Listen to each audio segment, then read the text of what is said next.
It's no secret that YouTube prefers to push longer videos in the algorithm instead of shorter videos.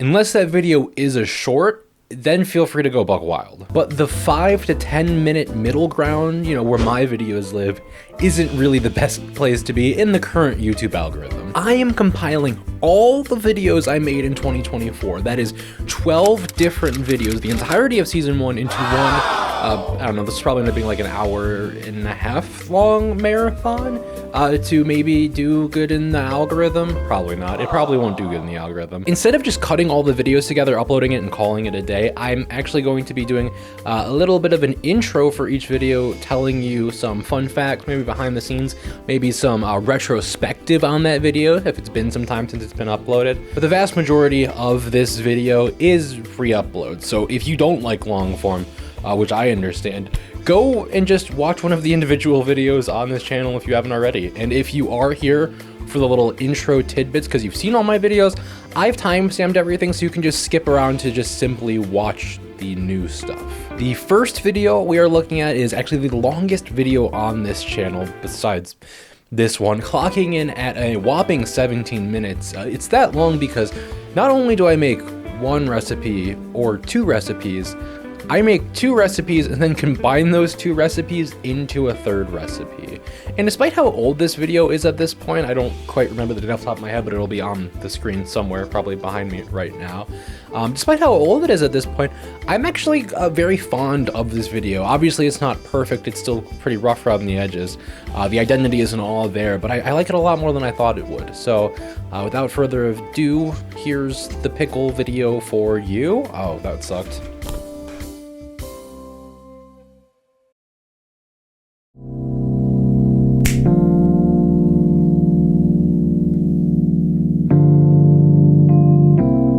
Hello everyone, welcome back to my new channel. I'm Chef Morgan, and here I take recipes I find online and let you know whether they stand tall or suck balls.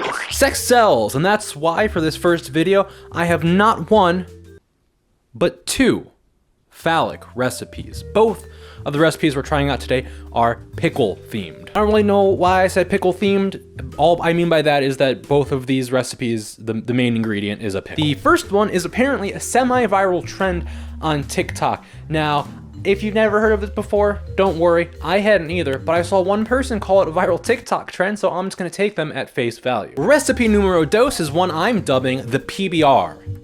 No, not that kind of PBR. I'm talking about the pickle bacon ranch. And this recipe comes from one of my absolutely favorite insane people on Instagram, at Keto Snacks. Mix ranch seasoning and pickles, let it sit for a day, take them out, wrap with bacon, put them in the oven, and oh my gosh, these are so delicious. Now to start off, we're gonna actually start with the second recipe, which begs the question why I didn't just call the second recipe the first recipe. So first we just gotta take a regular old jar of spear pickles, add some ranch seasoning into the jar, and let it sit for a day. So a few things to note. In the original Instagram reel, he had a smaller packet of ranch and he dumped the whole thing in there. I could not find any of the individual packets at the two stores I went to, so I just got a tiny jar of the pre-mixed ranch seasoning, and I measured out 1 ounce, which seemed to be the average size of those single packets. Also, it was very difficult to actually get all of the seasoning in the jar. I would highly recommend just removing one pickle spear before you try putting the seasoning in the jar. That would have saved me a lot of cleanup and some waste that I had to get rid of. Also, here's me trying to get some thumbnail images. Thankfully, I don't do anything other than make YouTube videos, so I'm just gonna go take a quick 24-hour nap, and then we'll be back.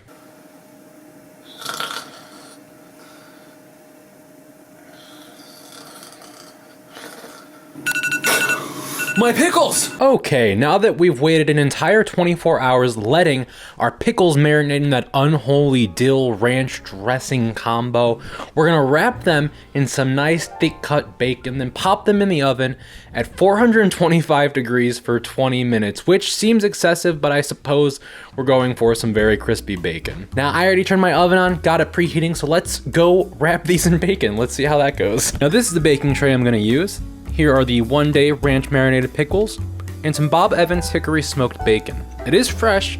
I opened the bacon the morning of filming to have some for breakfast.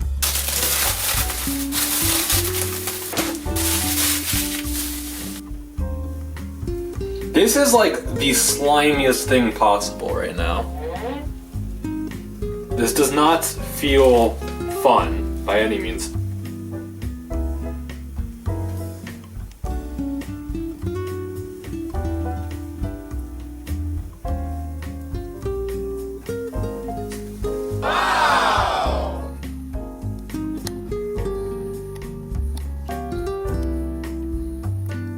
All right, our oven is fully preheated now to 425 degrees Fahrenheit. Like I said before, we're gonna take these and pop these into our 425 degree oven for 20 minutes, which once again feels excessive to me, but hey, let's do it, bitch.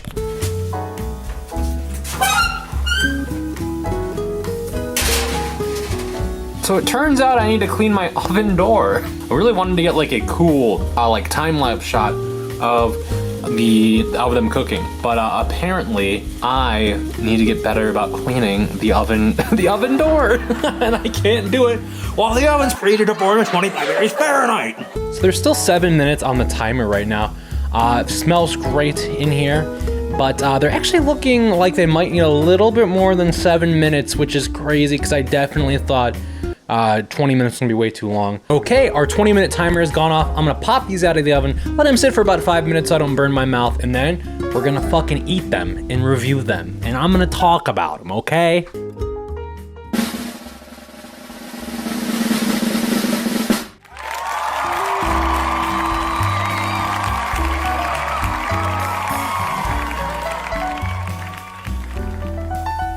Okay, I think I've let these cool down enough. They look quite nice. I actually think they cooked pretty well. Pickles don't seem too dried up. The bacon got a little crispy on the edges, but yeah, this piece in particular got a little burnt on the end, but that's okay. Now, he dipped it in ranch in the video when he ate it. I'm gonna try it with and without ranch dressing, just to have all my bases covered.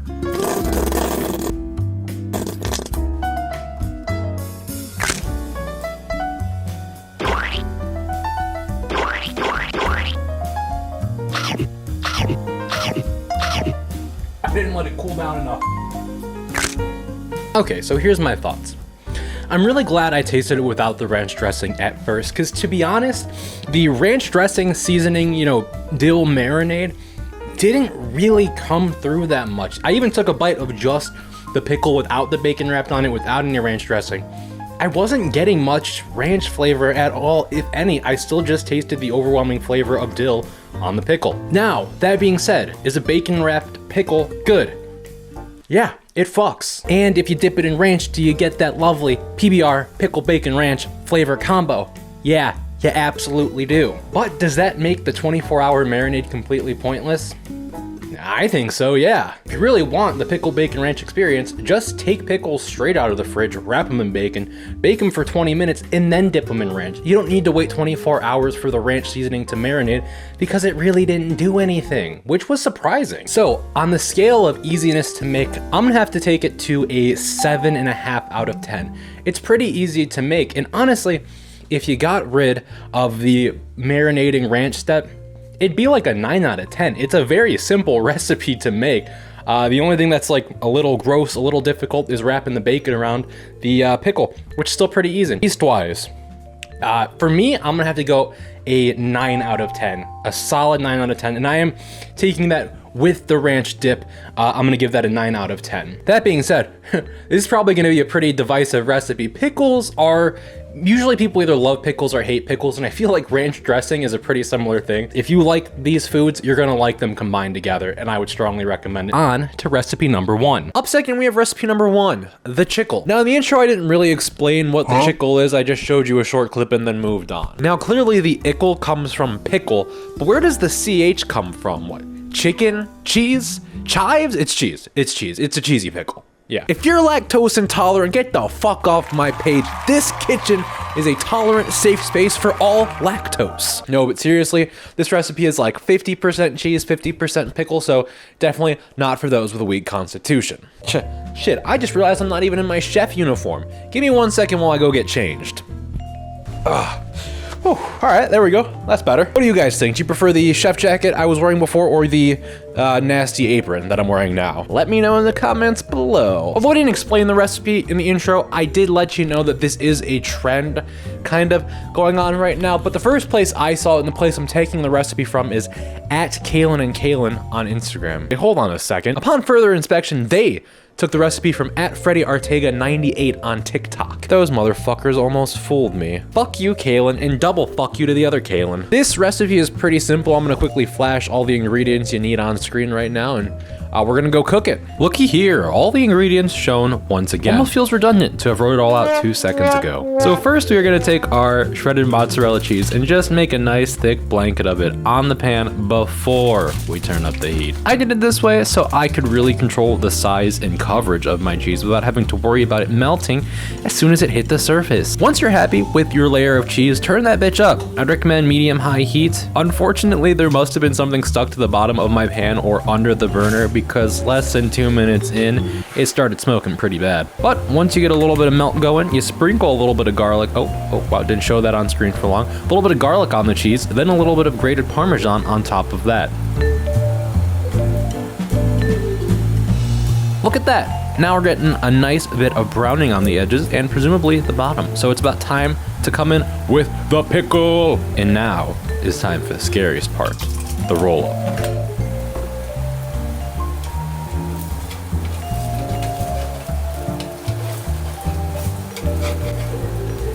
Fuck, okay.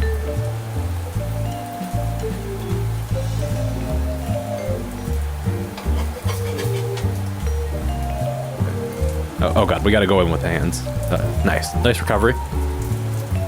Okay, cool, nice arm, good content. Look at that, I really did it, I did it!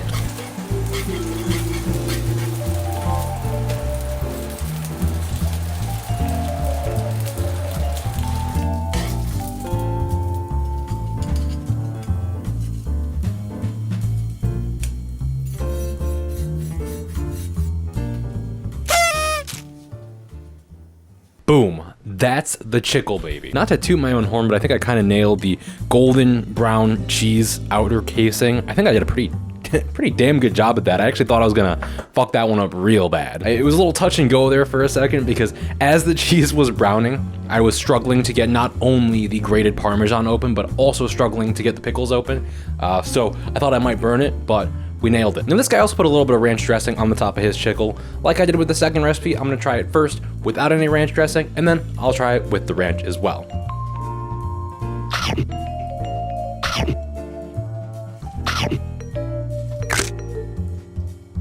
Okay, that was a little bit weird. The first thing that came to mind when eating it, and I just don't ask me to explain this, the first thing that came to my mind was, this seems like something Taco Bell would make because it's like a little fucked up, a little bit cursed, but it's not bad though either. It's just like, why would you think of that? Why would you think to do that? You know, that's weird that you thought of that. What? That being said, not bad. First off, on the ease of creation scale, I'll put up right now the word, what I want to call the scale, how easy it is to make. Shit, I'm gonna give that like a 8.5. I thought it was gonna be a little bit harder going in. I thought I was gonna have a real tough time with the cheese sticking to the pan, but a nice metal spatula under there and flip it, you really shouldn't have no issue whatsoever. On the taste scale, it was weird. I'm gonna be honest. I don't think I liked this one quite as much as the first one, but it was still pretty darn good. I'm gonna give it an 8.5 out of 10. The outer, you know, the actual cheese part of the Chickle was real warm, real hot because it just came off the stove. But the inside, the pickle was still a little bit cold. I forgot to put ranch on it. It's a moment of vulnerability. Morgan's mistakes too for this episode. Wow, isn't it weird how I said there were gonna be 2 recipes, but look how much of the video is left. What could that mean? You may be asking yourself right now. Up third, we're gonna combine these 2 recipes to make the Chickle Bacon Ranch. Look, chefs just can't make other people's recipes all the time. We gotta create our own stuff. Unless, if you won't tell, I won't tell. And since I'm definitely a real chef, I'm gonna take these 2 recipes and combine them into something new. That's what creating a new recipe is, right? Just taking 2 things and putting them together. That's new. That's innovative. That's fucking bonkers. So for the CBR, we're gonna be using the flat pickle slices from the Chickle. We're gonna take 2 of these bad boys out, And on one of them, we're gonna sprinkle just a little bit of ranch seasoning. Then we're gonna take our shredded moss and put some between the 2 pickle slices. I know, I'm blowing your mind right now, aren't I? Then take a nice old thick slice of bacon and wrap it around that shit. And now we're gonna bake at 375 for 20 to 30 minutes. All right, our oven is now fully heated to 375 degrees. We're going to pop our Chickle bacon ranch creation into the oven. And then once it's out, I'll tell you what we're gonna do next.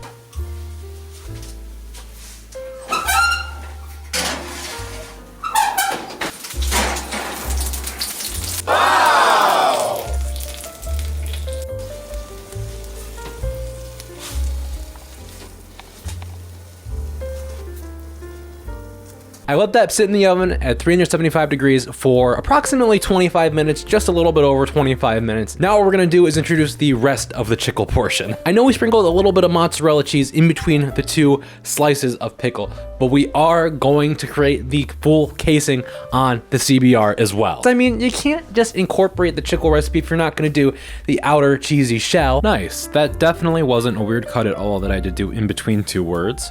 But from here on out, we're just gonna follow the Chickle recipe, sprinkle that mozz down. Here's a 5-second time lapse of it melting because I thought you might enjoy that.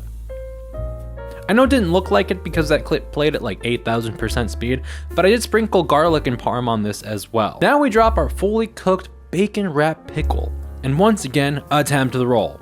Now apparently I dropped my pickle on there way too early because the cheese was not nearly ready to be rolled yet. So I just let the pickle sit there for a while.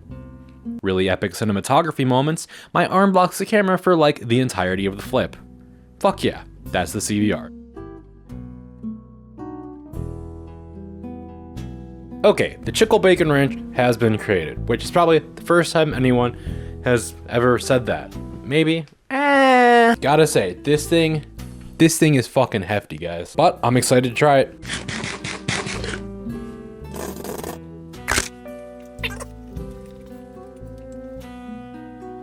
That was insane. That, how do I say this? That Chickle Bacon Ranch tastes like everything that's wrong with America, but also everything that's right with America. It's like a punch in the stomach, but like a nice little kiss on the forehead at the same time. I like it, I think. But also, I don't think I can ever make that again. That was ridiculous. On the easiness to make scale, I'm gonna have to take it down a little bit from the last 2. Well, a little bit down from the last 1. It's still easier to make than the original Pickle Bacon Ranch, but harder to make than the Chickle itself. So I'm gonna put that right at a nice little even 7.5. I'm gonna put that at for ease of access.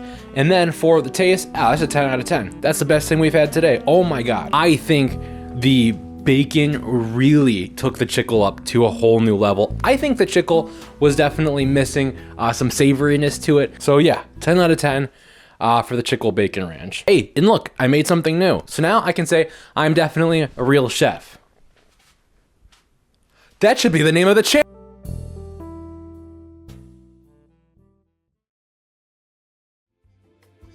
This video solidifies a lot of things going forward for the channel that was not present for the first video. Specifically, like I kind of ditched the chef attire. The chef attire was something that I actually intended to wear in like every single video on this channel, but I didn't like that idea after I implemented it for one video. So I abandoned that. Also, the lighting in the first video was a lot more dramatic and a lot like darker and even warmer than it is currently, which we changed in the second video to be a lot more bright, a lot more flat, and just kind of like more welcoming overall. The lighting is maybe a little bit too flat on this video and other earlier videos. That's just because of the limitations of my setup. I only had one LED, a small LED panel at the time, and that was the case for pretty much the first like 8 or 9 videos on this channel. I can't quite remember when I got my big soft boxes, but anyways, here's some broccoli fritters.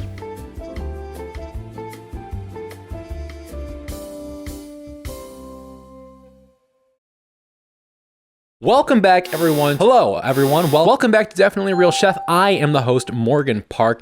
This is a channel where we take recipes we see online and let you know whether they're good, or not good. Listen, everyone said sex sells, but I looked at the numbers from the first episode of this channel, and I don't know if that's true anymore. I don't know. Maybe they were lying to me. Maybe I wasn't sexy enough. Maybe I don't know what sex is. Maybe I should have made the thumbnail good the first time I uploaded it to the channel. Regardless, I have to pivot away from sex. This is not gonna work anymore. No more sex. There are no phallic recipes in this video. So what can I do? What can I do to revive this dying channel? We're only one episode in and we're dying. I need to assemble the board of directors. Okay, everybody here. Probably got a few stragglers, but we all got stuff to do, so let's get started. All right, guys, turns out sex does not sell. We are back to the drawing board for episode 2, so what are we doing? Come on, just let's get the ideas flowing. We could try reboots. I love a good reboot, but this is only episode 2. The only thing we could reboot is episode 1, which I mean isn't a terrible idea, but let's keep thinking. Hey, Bill here. Is Yep, my I can mic hear on? Right. Yeah. Cool. I think we should try to get you in Fortnite. I think that would really put you on the map. Huh. Yeah, I think most people are on the map before they are put into Fortnite, not the other way around. I'm gonna put that idea under reboot because it is worse, but I'm not gonna rule it out. Does anyone have anything else? We could try family-friendly content. What the fuck did you just say to me? Family-friendly content. That may be the best goddamn idea that has ever been ideated. I could kiss you on the mouth right now. That was such a great idea. Can I have a raise? Come on, be serious. Family-friendly content, that is our new hook, baby. No cussing, no boobs, no peen, and food that is suitable for a toddler's diet. That's right, baby, and I literally mean baby because our recipe today is primarily targeted at infants. You know what? I'll say it. I don't think there's anything wrong with being a baby. In fact, 23 years ago, I myself was a baby. Our recipe today comes from @ZachariaEats on Instagram, and it is a fluffy, cheesy broccoli fritter. That's what they called it, not me. I would have called it something awesome like fucking stupid baby mush. That's what I would have called it. That's much better. I'm going to go get my apron on, my dirty, musty one, and then we'll start cooking. Let them cook. All right, time for voiceover Morgan to take over. Here's our ingredients. We got 1 head of broccoli, 1 large potato, some shredded cheese, 1 egg, and flour. Also butter, but I forgot to put that in this shot though. I know I don't have any seasonings listed here, but we'll get into that later. Now off camera, I washed and peeled my potato. I just forgot to film that step. Whoops. We're gonna start by prepping our potato and broccoli by boiling and steaming them respectively. I steamed the broccoli for about 15 minutes and boiled my cubed potato for about 20 minutes, but I don't know, times will vary. Just do it till everything is properly mushable. Once everything is properly mushable, we're gonna drain the potatoes and broccoli, then add them to a large mixing bowl. Mush up the broccoli and potato, then add about a handful of cheese, your 1 egg, then 2 tablespoons of flour, and mix it all up.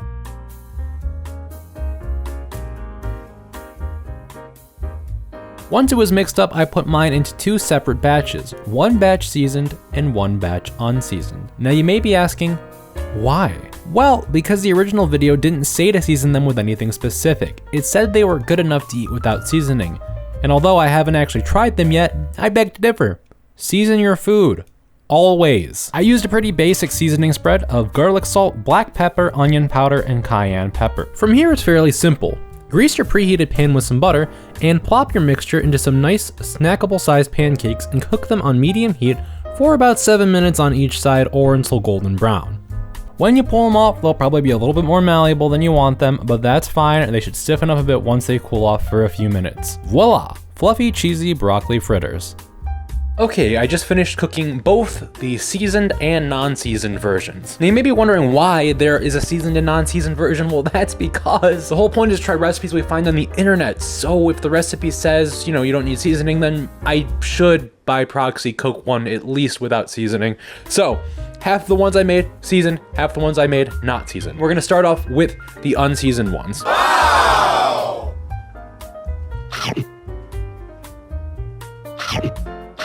All right, listen, it's pretty good. The texture was really nice, actually. The taste definitely was a little bit lackluster. Obviously, that's partially because it's unseasoned, but also I'm starting to worry, even for my seasoned ones, that they're going to be missing just a little bit of something to like bring it to the next level.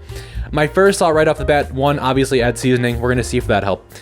Two, I really think this would be nice with like just like a little bit of bacon in it, maybe a little bit more cheese than I put in. But it's pretty good. Like I said multiple times, this is a recipe for a toddler, and I think as it was stated in the video, that is perfectly serviceable for a toddler, and it is probably tastier than like toddler food. On the taste scale, I'm going to give that a pretty solid 6 out of 10. On the easiest to make scale, I'm gonna give it an 8 out of 10. Now let's try the seasoned ones.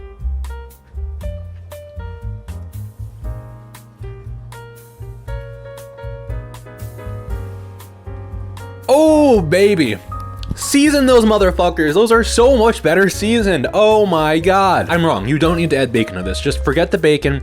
Leave this a nice little vegetarian recipe. But I do think you could season them a little bit more than I did. And I do think you should use a little bit more cheese than originally stated. She said a handful of cheese, which was probably about a cup based on my hand size. I would do a cup and a half of cheese for the entire recipe. For the seasoned version, I am going to take that up to a very nice 8 out of 10 on taste, and I'm gonna keep it at the exact same level for easiness to make, because adding seasoning does not make it any harder to make, surprisingly. Thank you for watching. Please like, comment, subscribe. If you have any recipes you'd like me to try, leave them in the comments below, and go subscribe to my Patreon if you like some exclusive content. Go subscribe to my main channel, and here are all the patrons that are currently subscribed. Thank you to my executive soap enjoyers: Maddie Dark Eater, Dakota, Nolan, Minecraft Stever, Clover, Monty, Zachary Braun, Starfly, Kai, and Abby Boyd. If you would like your name read out at the end of all of my videos and get some exclusive behind the scenes content and every once in a while an original video,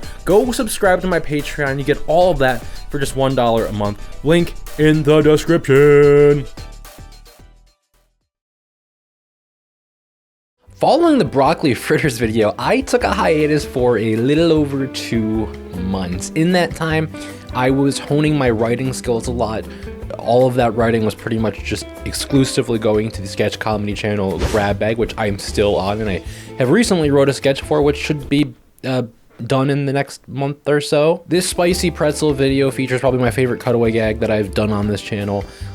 Also, I am 99.999% sure this is the only time someone other than me talks on this channel. Enjoy.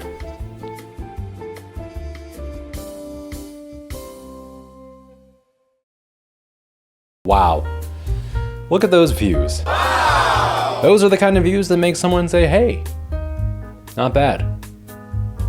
Hey, not bad. Our pivot away from SCX worked like a charm, especially in the shorts algorithm, but I just remembered something. I don't want a bunch of stinky, stupid babies in my audience. I don't want an audience full of smelly little toddlers. No, I want big, buff, sticky, smelly men in my audience. Smelly in a good way, a way that makes me just a little bit confused. And what do men love? Football, beer. Footballs filled with beer? Beer filled with footballs? I'm starting to think I don't really know what men like. I think what I really need to do is consult a man. What would you say is something men like? I don't know. I like spicy pretzels. Thank you. Wait, is that the whole interview? Spicy pretzels, it was right in front of my big dumb face the whole time. Men love little snacks they can chew on while they're drinking beers at the bar while watching football, like spicy pretzels. Men love spicy pretzels. On the other hand, men do not love me. Quote, too feminine to be relatable, too masculine to be non-threatening. John Hamm, age 53. Now, full disclosure, I've also found that women and non-binary people, they don't like me either. Just kind of an asshole. Everyone, age 0 to infinity. But we don't gotta worry about everyone else. We just gotta worry about men for now. Because this video is for men, and I'm gonna have issues pandering to men if men don't like me. Oh, could I also borrow a sports jersey?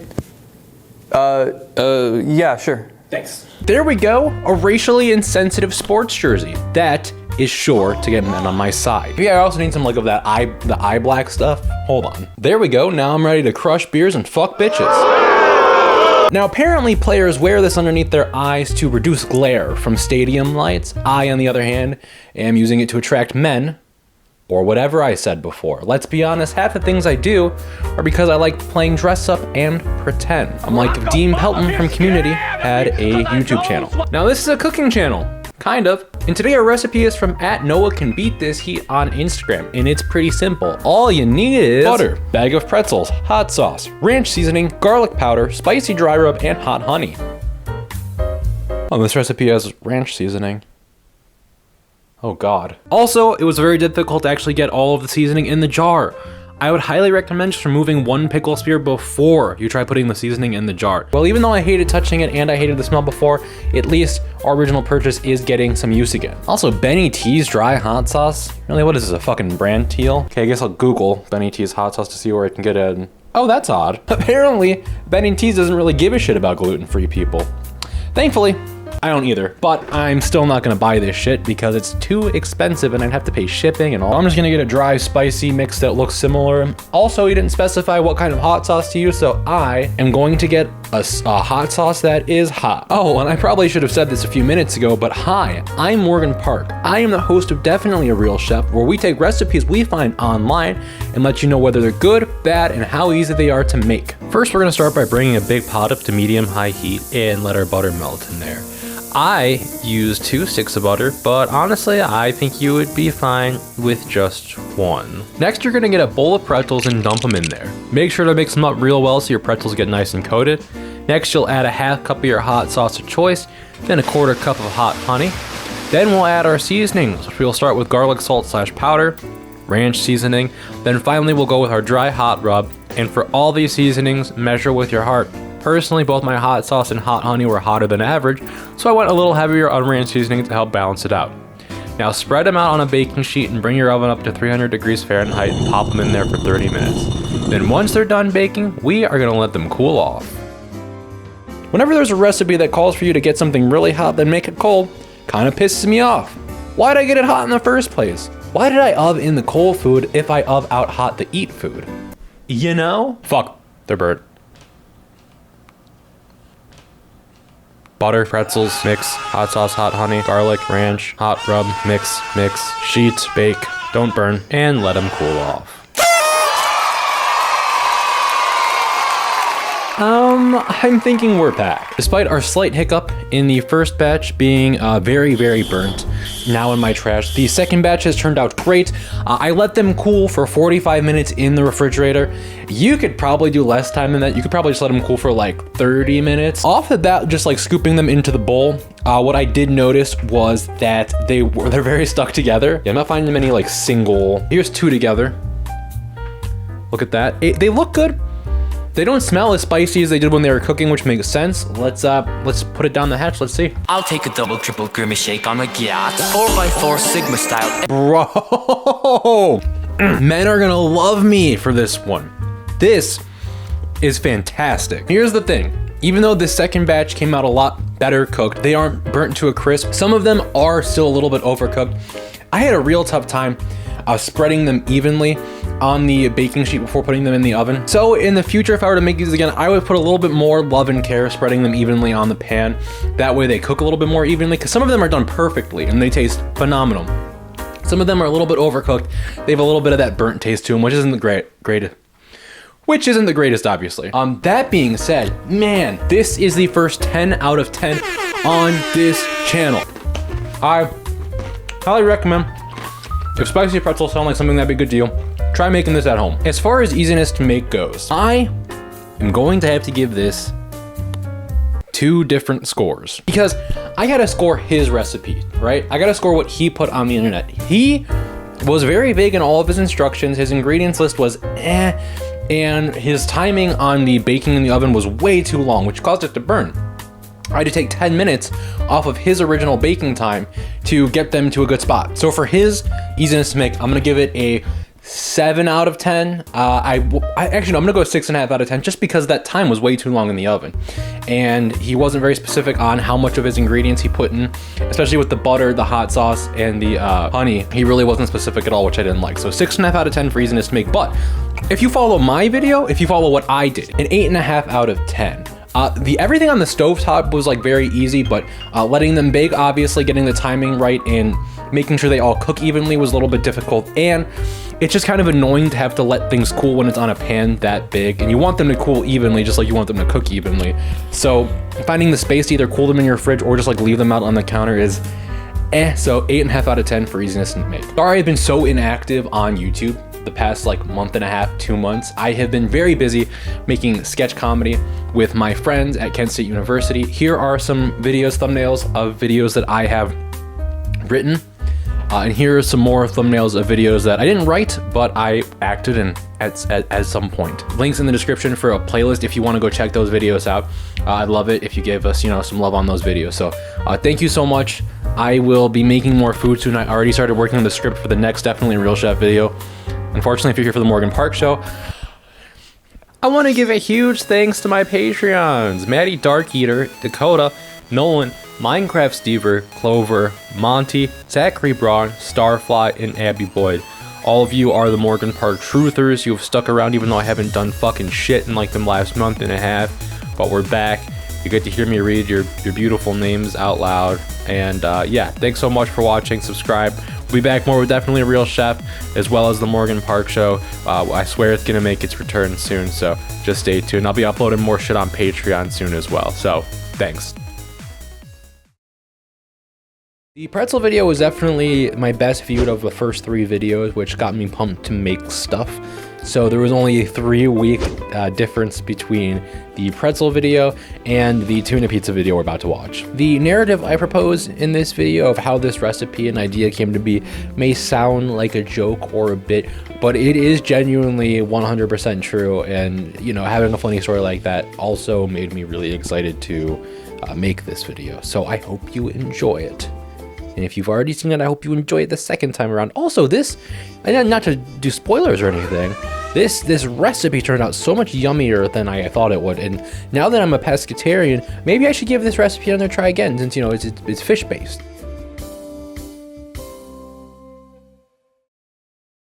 Hello and welcome to Definitely Real Chef. I am the host, Morgan Park. Here on this channel, we take recipes we find online, specifically social media, and let you know, are they actually good and how easy are they to make? Have you ever made a mistake?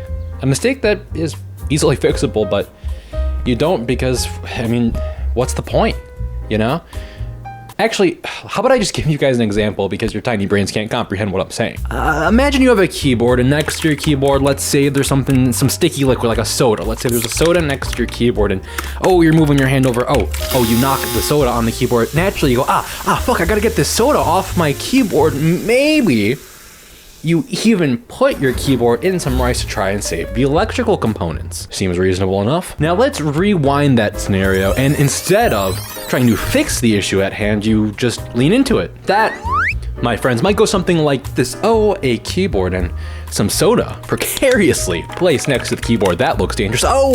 No, you knocked it over, spilling all over the keyboard. And instead of trying to save it, you pour more soda on it, like way too much soda. Why are you doing that? Stop.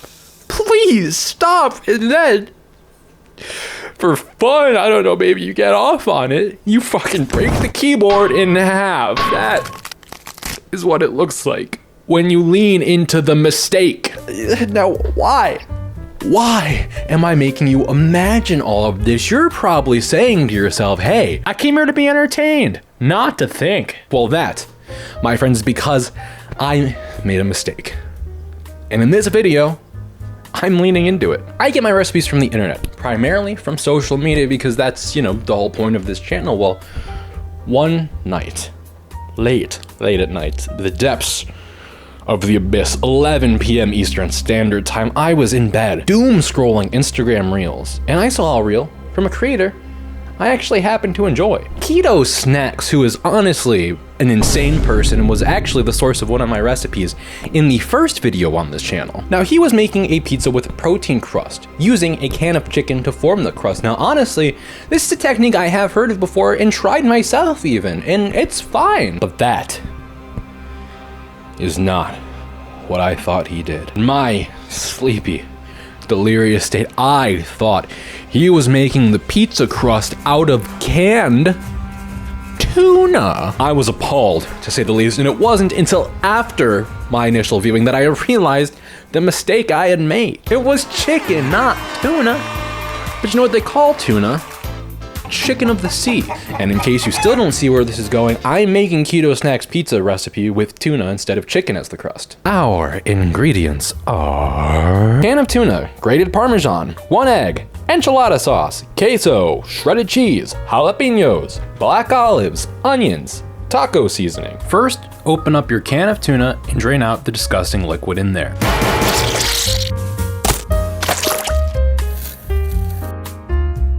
His recipe called for a 1/4 cup of Parmesan, but I went with a 1/2 cup, and I recommend you use a 1/2 cup too. Well, assuming you plan on using tuna instead of chicken at least. I also added a bit of taco seasoning directly into the crust mix. Now we'll spread it out on a parchment sheet roughly in the shape of a pizza crust. Now we're gonna go ahead and spread our taco seasoning on top. Lastly, pop it in the oven at 450 degrees Fahrenheit for 10 to 12 minutes. Voila. Your crust is complete. Now that we're done baking, we'll mix enchilada sauce and queso on top to form our sauce base. After that, sprinkle with cheese, red onions, black olives, and jalapenos. He also had spring onions on top of his pizza, but it's currently summer, not spring, so you can go yourself. Pop her back in the oven for another 5 minutes or so, then bing, bang, boom, you're done. Honestly, it wasn't as bad of a smell as I thought. The taco seasoning, the enchilada sauce, the queso, the cheese, they all covered up the tuna smell quite a bit. Let's hope the taste kind of is the same. Still hot, still hot.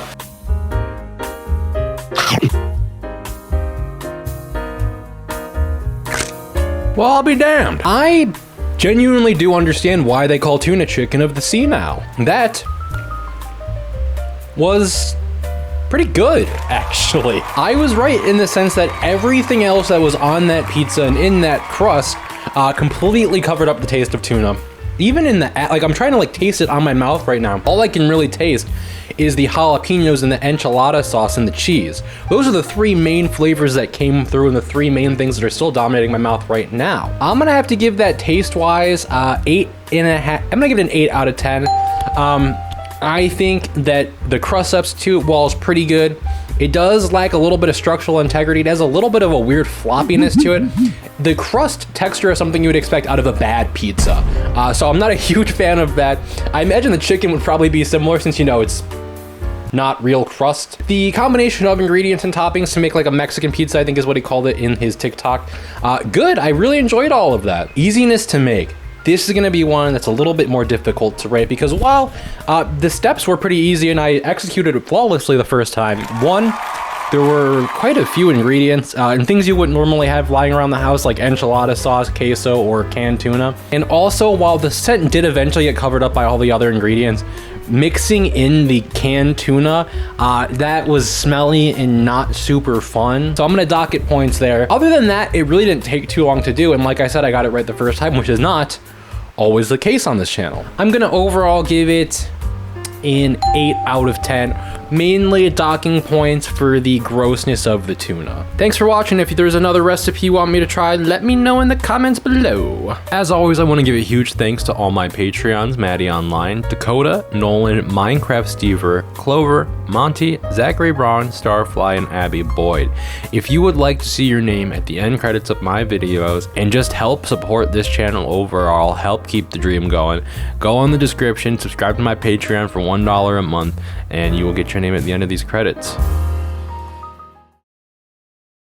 After my erratic posting schedule over the first 6 months of 2024, this video marks the point where I got my SHIT together and really got my posting schedule down to 1 video per month, usually right around the same time every month as well. This is also tied for the worst thing I've eaten on this channel. There's only one thing that even comes close, and I would put them just about at the same level, but we'll talk about that other recipe when we get there.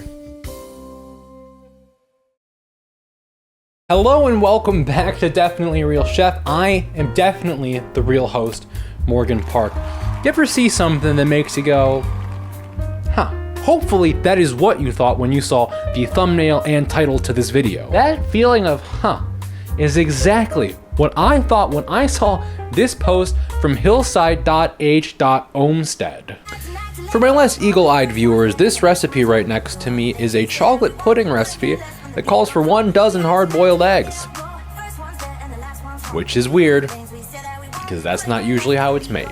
I must admit, I really do enjoy a username where it's clear it took them 6 or 7 tries to find one that wasn't already taken. At Hillside Homestead. Okay.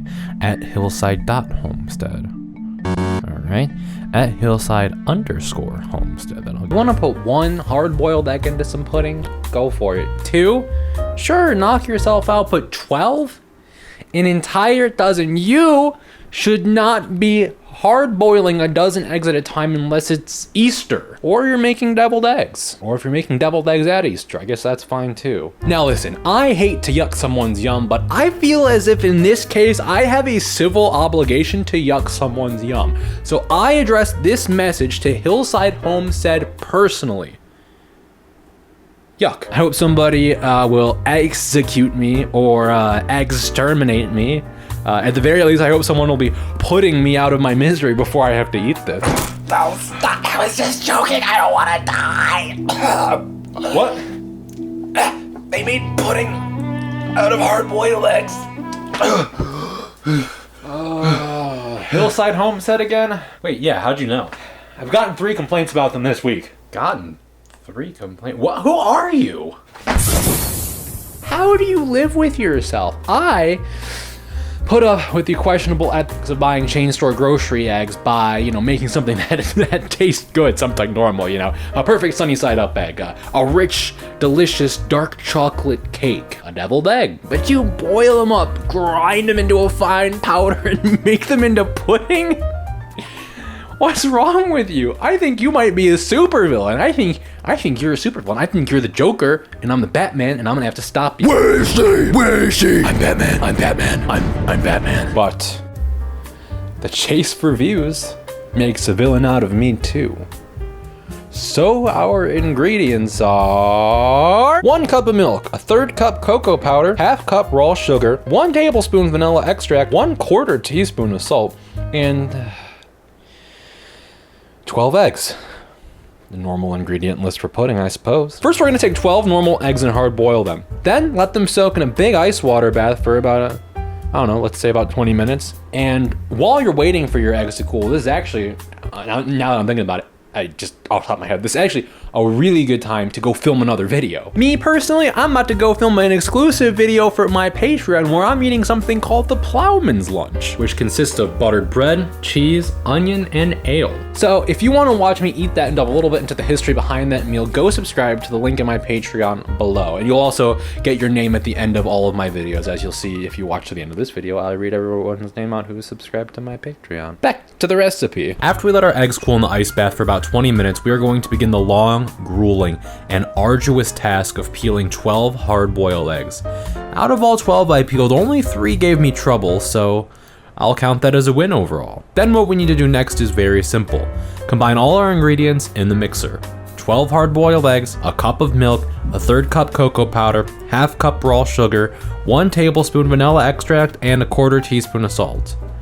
Then blend until you cannot tell this contains 12 hard-boiled eggs. Then, I guess let it cool for a little bit and you're done. As if letting it cool in the fridge will help your situation at all. Listen, I've been filming this video for a while. Way longer than I would like. Obviously, I had to let the eggs boil, that took a little while. I had to let them cool down, that also took a little while. I filmed an entire video for the Patreon in the middle of filming this video. And then when I came back to try to finish this video, camera battery died, light battery died, had to let those charge. So the pudding has just been cooling. And this is where we're at now. Pudding! A couple weird things about this pudding. You might be deceived on the video. Watching this on YouTube, you might think, wow, that looks like real pudding, because it does look like real pudding. It's weird how much it looks like real pudding, actually. But it smells like hard-boiled eggs. Who could have seen that coming? Oh, God. It does smell like hard-boiled eggs, but it also does smell like chocolate, which is...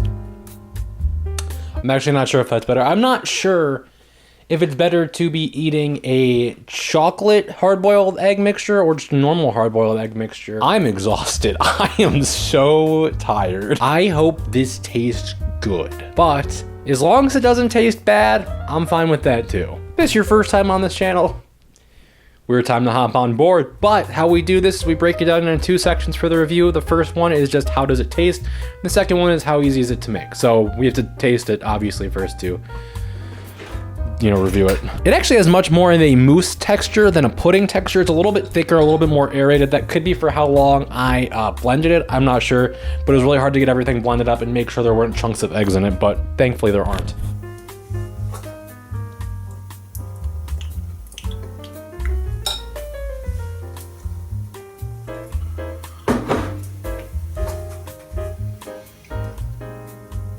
Not good. Taste-wise, 2 out of 10. And the only reason I'm giving it 2 points is because 1, I didn't throw up, and 2, I didn't even gag. So I feel like that's worth 2 points. That being said, one of the worst things I have eaten in a while. Basically, it tastes like exactly what the ingredients list was. 12 hard-boiled eggs, milk, and cocoa powder. Who would have thought? It's weird. I could actually taste each individual ingredient so distinctly. First, obviously, the milky egg mixture hit me full on. F***ing disgusting. So much concentrated egg at once. And it's already sitting heavy inside me. Second was the righteous amount of sugar and cocoa powder.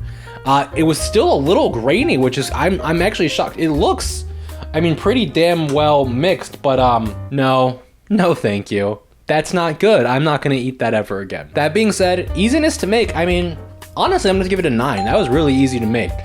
Now that being said, doesn't matter how easy it is to make when it's bad. No, I'm doing a normal thing next time I'm here. Next time you see me in this kitchen, I'm doing something that I think will at least be like an 8 on the taste scale.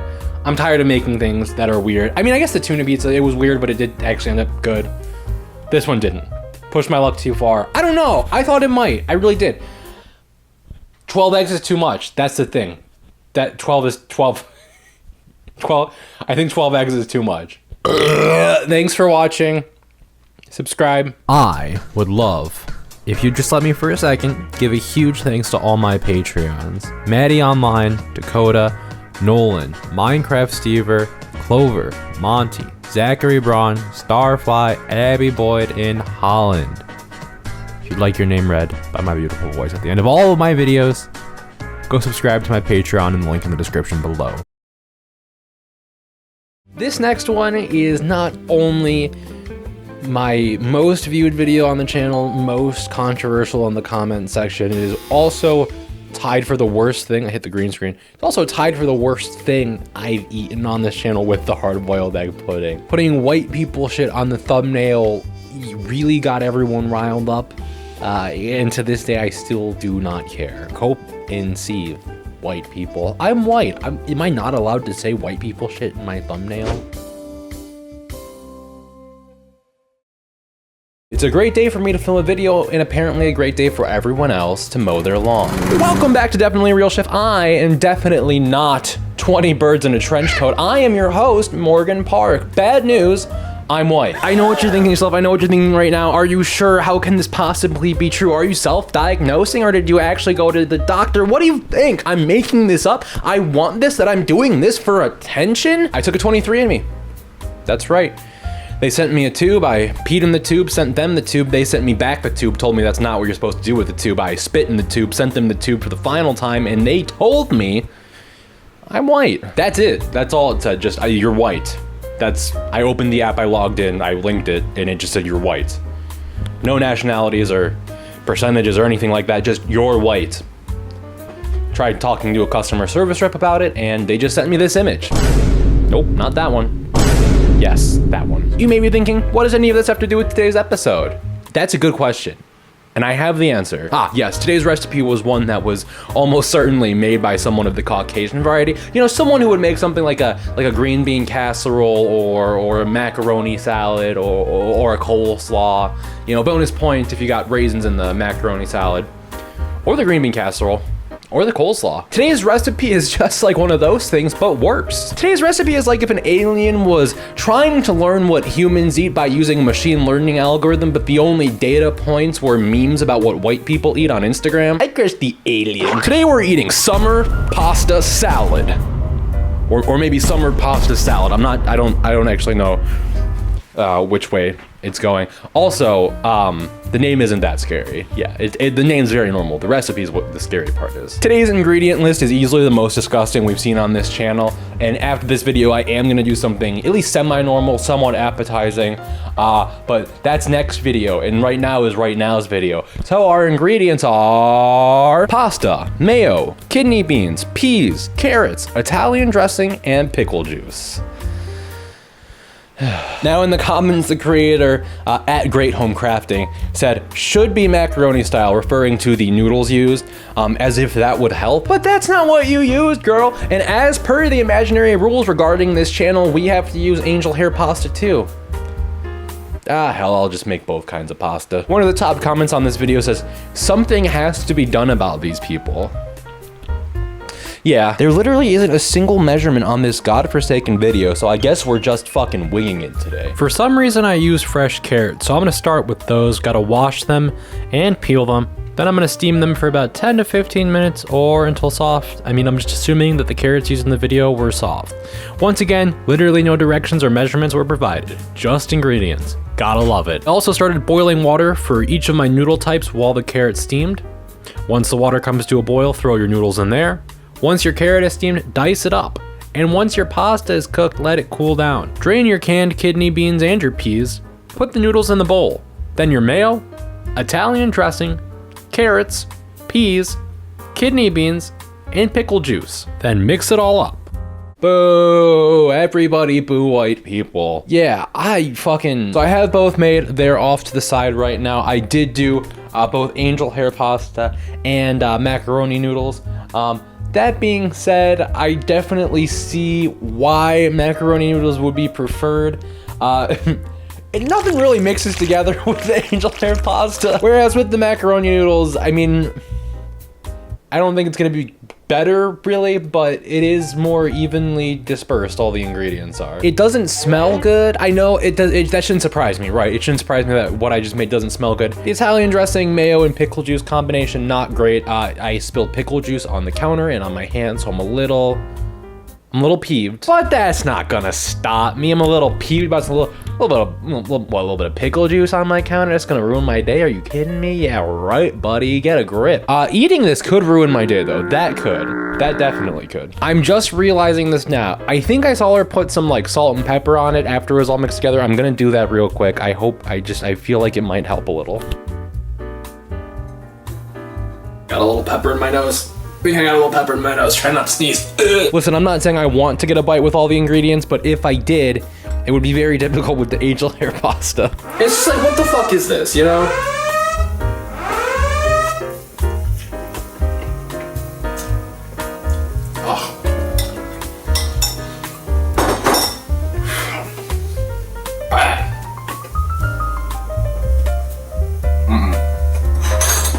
Now to try the macaroni style.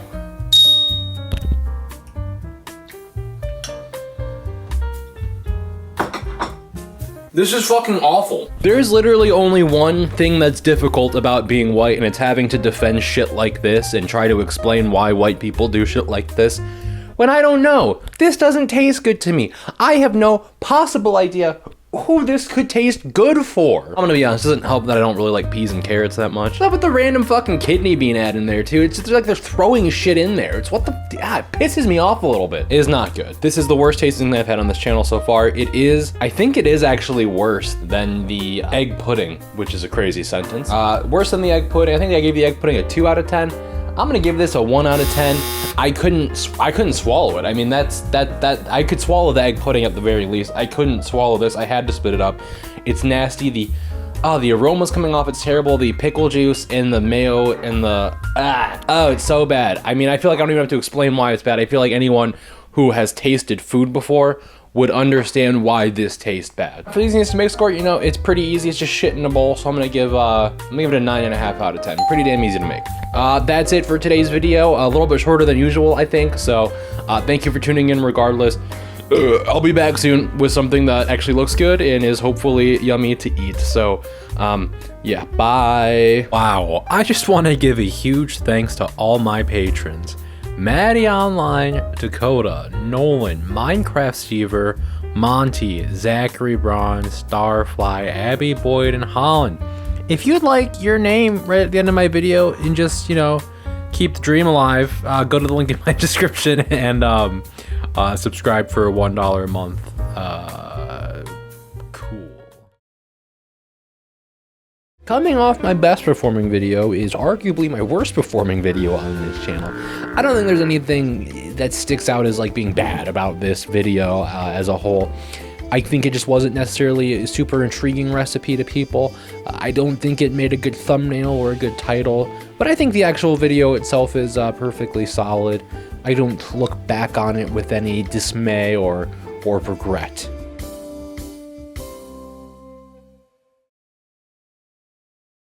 It's been thunderstorming all day, so here's hoping the power doesn't go out while I'm filming. Hello and welcome back to Definitely Real Chef. I am the host, Morgan Park. Protein used to just be a molecule, then it became a powder, and now it's a whole goddamn genre of food. There's protein bars, of course, but there's also protein pancakes, waffles, donuts, Pop-Tarts, cookies, chips, popcorns, bread, pasta, etc., etc. And there's also a whole slew of online recipes that I'm sure you've seen before, and their main focus is just taking pre-existing recipes and jam-packing as much protein in them as possible. Two of the recipes I actually reviewed on this channel previously were recipes that fell into that category. That would be the hard-boiled egg pudding and the tuna pizza crust, which was supposed to be chicken pizza crust, but I did tuna instead because I'm a little freak. And today's recipe is our third protein-focused recipe. Listen, it's not like I want to be the protein recipe review guy. I don't want to be that, but I do want to be the review guy with recipes that'll grab your attention that I can get a good thumbnail out of. And it's not my fault that a lot of protein recipes are weird. They're weird, guys. They're really weird because people will go to extreme lengths to protein pack their recipes, like replacing the crust of their pizza with chicken or making their pudding with 12 hard-boiled eggs. They do this because of eating disorders and diet culture. Diet culture is weird, man. Capitalism is weird, man. There's like 100 other YouTubers who are smarter than me, and you'd probably rather hear them talk about that issue. I mean, you definitely do not want to hear me talking about that issue, right? Right? Okay, well the thing is, see, diet culture made everyone believe that what you're... What's wrong, dude? My favorite YouTuber getting all political out of nowhere. Oh, I hate that. Yeah. What you got there? Oh, this? It's from a new company I launched. We make donuts that are only 5 calories but pack 1 million grams of protein. Wow, so it's like healthier than a normal donut, but it still tastes like a donut? I mean, legally, I can't say it's healthier for you because, you know, health is just so subjective. And objectively, they're terrible for you. I honestly have no idea what we make these out of, but I can objectively tell you and legally guarantee you that this is less calories than an average donut and higher protein. And taste-wise, I would say it has hints of donut. Well, I mean, no one's ever told me anything bad about products like these, so I'll take 12. Sorry for going on that little rant there. I normally wouldn't talk about a topic I am so unbelievably uneducated on, but it's important to me that I draw views to my video. I mean, attention to the topic, or what? I just cut the last line, whatever. Fuck these guys. Today's recipe is high protein mac and cheese, and right off the bat, I want to say thank you to the person who made this recipe. And what is their username again? Thank you to @TiffanyOng for making this recipe just a single serving. I hated in the pudding video how I just kind of followed the instructions and didn't really think about ahead of time how it made an entire bowl of pudding that I wasn't gonna eat. So I've been trying, I did that in the last video. I tried to make sure I was only making enough for a single person. And this time I don't have to worry about it, which is awesome. I love that. I'm gonna say something that may sound a little bit funny, but I mean it with full sincerity, I only personally got into cottage cheese about a month ago. And although I like it, it still confuses me a little bit. I'm still not 100% sure what I'm supposed to be doing with the product. This recipe calls for me to blend it into a liquid, which feels odd. But I only fucking got into cottage cheese a month ago, so what the hell do I know? I can only imagine what it would be like to be like the roommate of the person blending cottage cheese and like walking in on that the first time. Hey man, what's going on in here? I'm turning cottage cheese to a liquid. Oh god. That's enough jokes. Our ingredients are 1 serving protein pasta, a half cup low-fat cottage cheese, 1 Kraft single, and 1/4 cup part skim shredded cheese blend. Our directions today are quite simple, so I'm gonna try to keep this as brief as possible. First, we're gonna fill our pot with water and bring it to a boil. Then once it is boiling, we're gonna drop our pasta in the water. I've never actually had protein pasta before. The closest I got was this time I accidentally had whole wheat pasta, which isn't very close, I realized, but I thought I'd bring it up. While our pasta is cooking, we can go ahead and blend up our cottage cheese. If you have an immersion blender, I would recommend using that, but a regular old blender I think would probably work just fine. Once your pasta is cooked, turn the heat down on the stove, drain your pasta, then combine the 3 different cheeses in the warm pot and make sure the 2 non-liquid cheeses melt fully.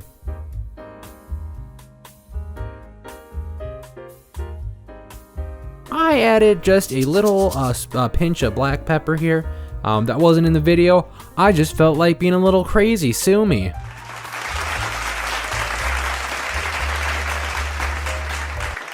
Ta-da! Oh shit, I need thumbnail images. All right, so the pasta's all done here. Now, initial thoughts right off the bat. The cheese did fully melt in the pot, but it is thickening very quickly. I wrote this in my notes while I was cooking it. The smell and the look of the cheese melted together. It's definitely giving a little bit of Velveeta. I'm not here to make any judgments about Velveeta right now, but you know, you make your own judgments at home about Velveeta and apply them to this maybe. That being said, I'm still gonna give it a fair shake anyways, regardless of how I feel about Velveeta cheese. So let's dig in. God bless America. This is the best tasting thing we've had on Definitely a Real Chef since, what was it, the Tuna Pizza? Which is saying something. My thoughts about it giving Velveeta, very spot on. I think that's mostly just due to the pre-packaged shredded cheese, plus the very obvious Kraft single. Those 2 cheeses are just so, they're so like fakey, like plasticky kind of cheeses. They emulsify, or no, is emulsify means like it's more liquidy or more solidy? It means neither of those things. I just don't know how to speak English. Those types of cheese solidify really fast. They're not great at melting, really, which I think that's where the cottage cheese comes into play, thinking about it. The liquefying of the cottage cheese ahead of time probably helps this whole recipe comes together. Taste-wise, it also has that Velveeta taste. It has a definite like Kraft single taste to it. The cottage cheese taste doesn't really come through that much at all. A little bit on the aftertaste, but it's not where you're really just getting the savory bits of the cottage cheese, so it's not odd at all. I'm gonna give that taste-wise a 7.4 out of 10. Just slightly above average, especially considering the fact that this is like a healthier. I had a whole bit about how this isn't healthier. A more protein-packed version. If you're trying to get swole, want to mog on some bitches, eat this. Easiness to make. It's a little difficult to say. This is more difficult than boxed mac and cheese. And I would personally say it's about on par taste-wise with those. It is a little bit different and has some differentiating factors, but just purely on taste-wise, it's about on par with those. I'm gonna give this a 6.5 out of 10. Just a little bit below average, because 7 is average, don't get it twisted. That being said, thank you so much. I finally freaking stuck to my promise about eating something that tastes good. Whether or not I knew it ahead of time is a whole nother story, but like, subscribe, comment, Patreon ad read now. Wow. I want to give a huge thank you to all my Patreon supporters for keeping the channel going. Maddie Online, Dakota, Nolan, Minecraft Stever, Monty, Zachary Brown, Starfly, Abby Boyd, Holland, and Nick. I want to give a big juicy thank you kiss to Nick because I forgot to add his name on the end of the last video, even though he was subscribed to the last video. So he's getting a little extra special shout out because I feel immense guilt. That's the only reason. Just immense guilt that I was called out too. Not because it was wrong, only because I was caught. So thank you. If you want to potentially be the cause of my immense guilt next month, subscribe to my Patreon with the link in my description below. Only $1 a month. Get your name on the end credits. It's really just a show of support. Every once in a while I'll upload something funny and exclusive on the Patreon, but it's not too often. It's really just to show your support for the channel. Thank you. Bye-bye. After the flop that was the mac and cottage cheese, I think that's what I call it, came the Marry Me Mackerel video, which content-wise, you know, totally fine. I think it's good. I think the recipe once again, much better than I thought it would end up being, and the whole Marry Me insert food name here trend was fun. But I tried a multicam setup as like a look away, like kind of cutaway thing. Like I look over here, and then there would be another camera there that's like looking me dead in the eyes. I think I was kind of going for like a Jim in the Office thing. I did it, hated it so much to the point where I thought about not uploading the video. Aren't you excited to watch now? No, the video itself really isn't bad. It just is utterly devoid of visual sauce. Jokes are solid, recipe is good. It's just the camera situation is not ideal. So please watch, please stay here.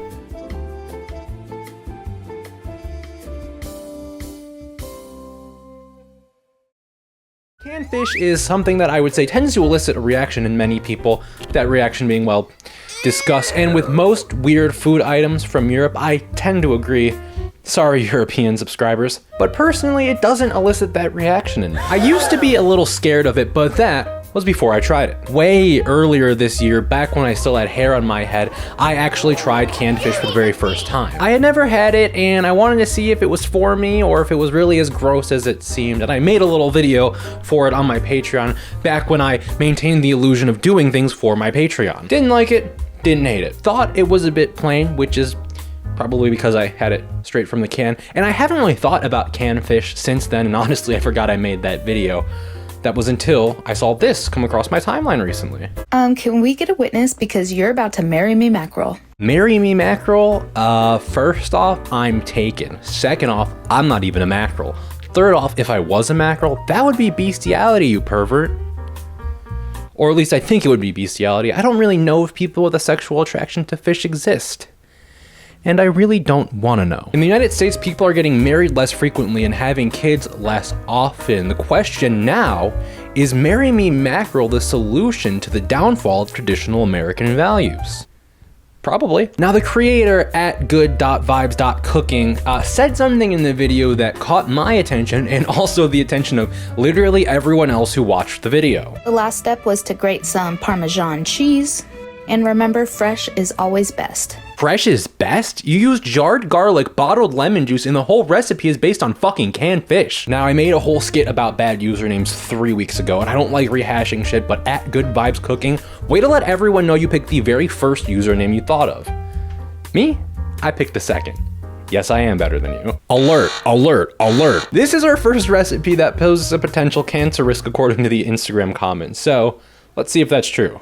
Oh man, I forgot I'm stupid. Listen, I really did try to research whether or not there is a genuine health risk from heating these cans up. I'm not a scientist, and unlike literally everyone else on the internet, I'm not gonna fucking pretend to be. Do anything at your own risk and don't listen to a word anyone on the internet ever says. With all that being said, I am going to cook one in the tin and I'm gonna cook one not in the tin to see if it makes any difference in the final product. With all that out of the way, let's take a look at the ingredients. Canned mackerel, slap ya mama equivalent, paprika, basil, onion powder, garlic, lemon juice, heavy cream, and fresh Parmesan cheese. First, you're gonna wanna take your mackerel and drain all of the gross juices out of it. Yummy fish juice. Next, you're gonna take all of your seasonings and mix them up. I eyeballed the fuck out of these seasonings, but I am gonna put a list up of what I actually used. Struggled for about 5 minutes to get my lemon juice open. If you have that issue, apparently you have to poke a little hole in the top. I squeezed the bottle for about 5 seconds. It's up to you to determine how much that is in milliliters. Add way too too little heavy whipping cream. Stir it, realize that definitely wasn't enough. Add more, stir it,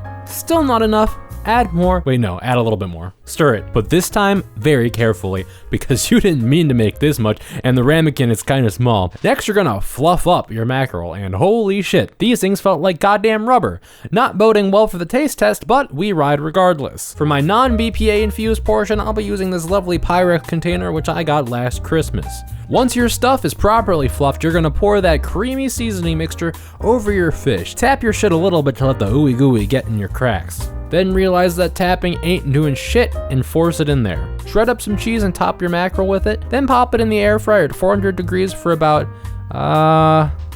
4 to 7 minutes. I don't know, just do it until the cheese is nice and golden brown on top. Okay, still hot. I'm going to use the pot holder that God gave me. This is for the thumbnail. So I think we're about to dig in here. I don't really have a whole lot of notes for the cooking process. Honestly, the only thing I have of note is a good thing, and that is that it smelled quite nice. I think I had way more garlic and way more Cajun seasoning than they did, and I had less heavy whipping cream. I just concluded that I gotta go my own way, and I'm just gonna be going at this with the fork. So don't even mind me. I don't got no damn crackers. I just got a fork. So leave me be.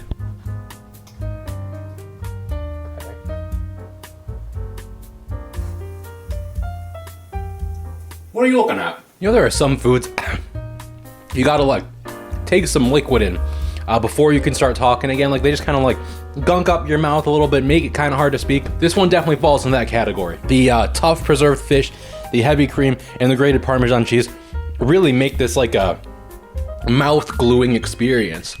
That being said, I actually kind of like the taste. It's one of those things that's just like, you know, I put so much fucking seasoning and heavy cream and cheese on it that it's like, how could that not taste good? And yeah, I don't know. I obviously use a lot more seasoning than she did, just based on the color alone. I also didn't use Slap Ya Mama. I used just a Cajun seasoning blend, which maybe mine's a little spicier than hers, maybe mine's a little bit more savory than hers. Regardless, I really enjoyed how this turned out. This is my best canned fish experience. It's only my second one, but still, I'm glad I had it. As far as the differences go between the Pyrex versus the can, it just had to do with the distribution. Obviously, the Pyrex dish is much bigger than the tin can, so it dried out a little bit quicker. The top got a little bit crispier. I would just say if you're using a Pyrex dish about the same size that I am, just use 2 tin cans of fish and you should have no issues whatsoever. I would genuinely make this again. I don't know if I will, but I might, because it was pretty darn good. I'll probably finish the one in the Pyrex dish, maybe not the tin can. I'm gonna give this an 8.5 out of 10. My main complaint with this is that there are a couple ingredients that got lost when I made it.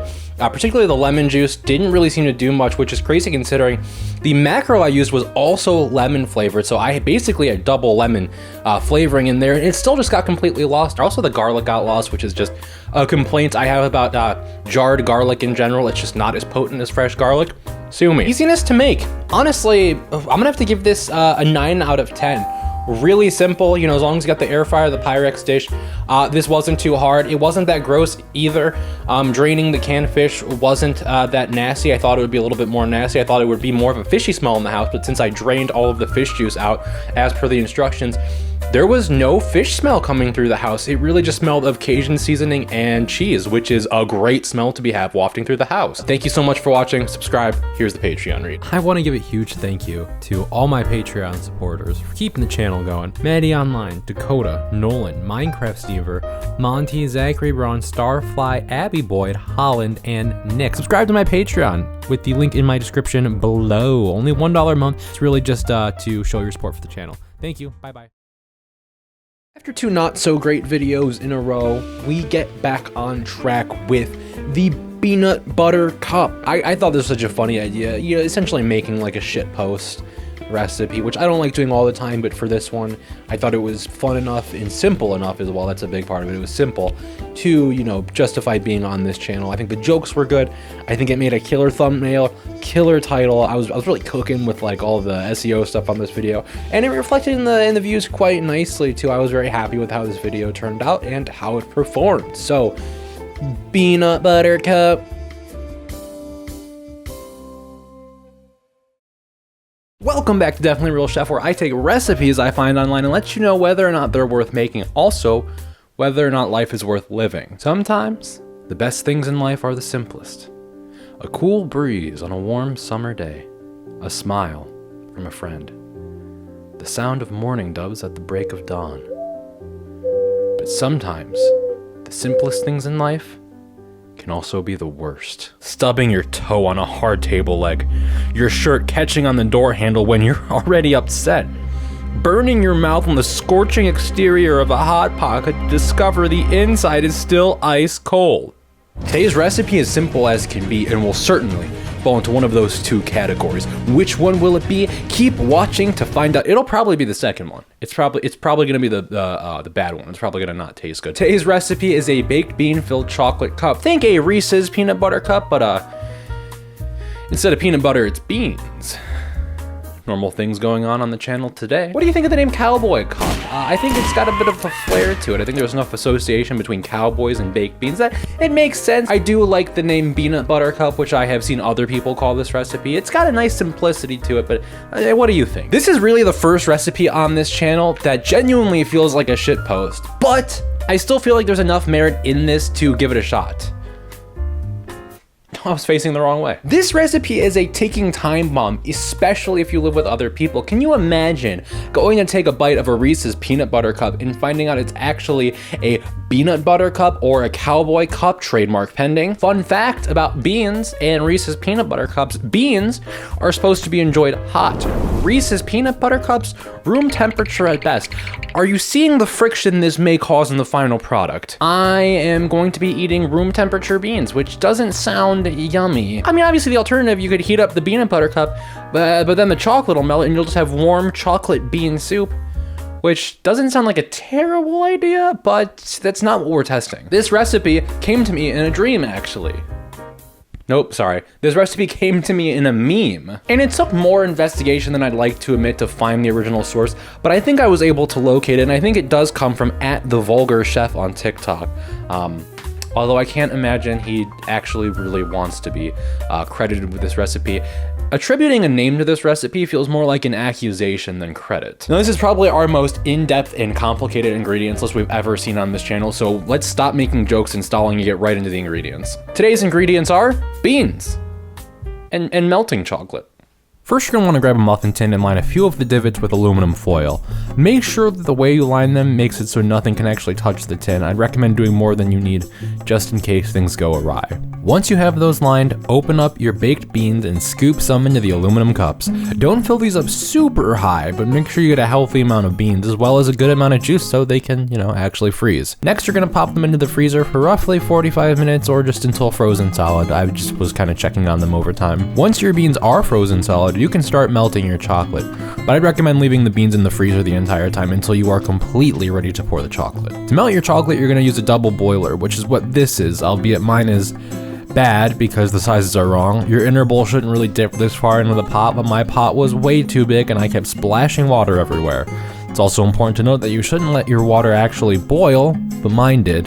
That's because I just have a hard time remembering how hot I actually turned the stove on. Once your chocolate is nice and melty, we are gonna pull out our bean tin. Remove the aluminum foil from the beans and lay down some cupcake wrappers in the tin. I got these cute Halloween ones because I think we're close enough to Halloween to be doing that stuff. Once you got your cupcake liners in there, you're gonna fill them up with chocolate about a quarter of the way. Then you're gonna press your bean blocks in there, then cover them up with chocolate, and let this all come to room temperature. I'd say about 30 minutes to an hour, and then you're done. This is a ridiculous day. This is a ridiculous thing that I've made. Just a little BTS kind of content, let you in on it. Usually the thumbnail process for my videos is really easy. I make the food and then I just show the camera what's going on. But for this one, the base product wouldn't really make sense to show. So I tried to get a cross section in it. I just absolutely demolished one of them. That's why I made 3. I have 1 left over after the thumbnail process. I'm quite intrigued. I've had a lot of bean juice leak on my hands. You may be surprised to learn this, but I am actually less scared of the peanut butter cup than I was of the pasta salad, the summer pasta salad I tried a while back. That scared me more than this scares me. Is my instinct right on that? I'm not sure. The summer pasta salad was pretty bad. It was the worst thing we'd had on this channel. Still is the worst thing we've had on this channel. Maybe the peanut butter cup can beat it. You can see a little bit of bean juice leaking out here. It's so hard to get this paper off. Wow, this one's actually like quite intact. I'm glad this is the one I saved for the taste test. This one turned out pretty darn good overall. A little bit of cracking there. I'm gonna eat this over a plate, actually. I feel like that's the right move here.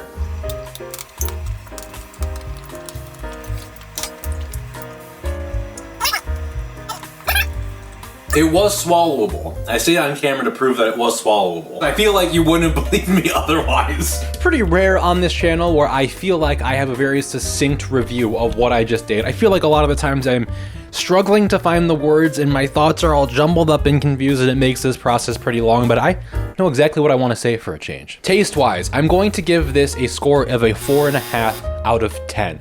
There were things that... Okay, there was nothing I liked about it. I was gonna say there were things I liked about it, but there was nothing I liked about it. Things that made this not an enjoyable experience. Cold beans, who would have thought? Now see, I actually thought it was possible that the chocolate and beans, the sweet and savory, would kind of mix together and make something decent, but I was wrong, obviously. But the reason I was wrong was not because the actual flavors were bad together, it was that they were both struggling for attention. A lot of the upfront flavor was just beans because of like the juice in the beans. Obviously you didn't really taste any of the chocolate, but then after you chew more and swallow, you get hit with all the chocolate flavor, and it's like, where were you during the first half of this mouth experience? Felt like I wasn't eating a peanut butter cup, it felt like I was eating cold beans and then chocolate. So 4.5 out of 10 is what I rate it. It's not gross, I would say. It's just not good. Just a little bit below mid, it's just not great. Easiness to make. That was my first time double boiling chocolate like that and then making like a peanut butter cup like thing at all. And I honestly didn't struggle too much. I feel like there were things I could have done ahead of time to prepare better, but I'm bad at that, and that's my fault. I would say for the average person, this is probably a 6.5 out of 10 on the easiness to make scale. I am back doing sketch comedy. I made an announcement on my channel before on the community tab. I'll link a video in the description below of a sketch I wrote recently. Go check that out. I'll also like put the like little link thing up here if I remember to do that. I usually forget to do that. I want to give a huge shout out to all my patrons: Maddie Online, Dakota, Nolan, Minecraft Stever, Monty, Zachary Braun, Abby, Boyd, Holland, and Nick. If you want your name read out at the end of every single one of my videos and literally nothing else, go subscribe to my Patreon. The link is in my description below. It's October and we have a Halloween themed video. At least in concept, it is a Halloween themed video. I didn't really go all out, but I made some references to spooky stuff. I think, you know, the idea of doing candy corn is very spooky. I don't know how much I actually directly talk about the Halloween or it being Halloween in this video, but that was certainly the thought process behind it. This is neat because it's the only video where I'm just completely winging it. Like no recipe, no video, literally just like a tweet that I was like, that's a funny tweet. Let's do that. Let's do the thing they're talking about. Turned out bad.